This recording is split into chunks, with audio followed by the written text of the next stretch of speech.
Welcome back to my channel again. Today in this class we are going to study about how do we hear sound.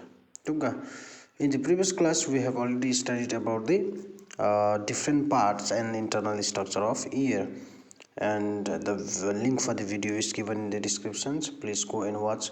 Tuga. The ear consists of three parts. They are external ears, middle and inner ear. External ear is consist of pinnae, auditory canal and eardrum. Middle ear is consist of ear ossicles, and the inner ear consists of semicircular canal and cochlea. Now, how do we hear sound?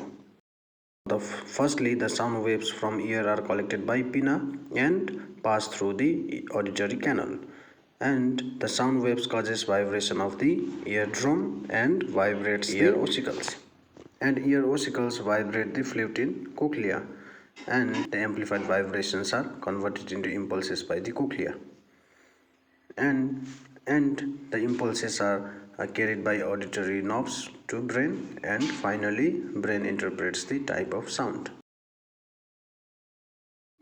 Thank you for watching, and if you haven't subscribed to my channel, please subscribe to my channel for more videos, and see you in the next video. Thank you.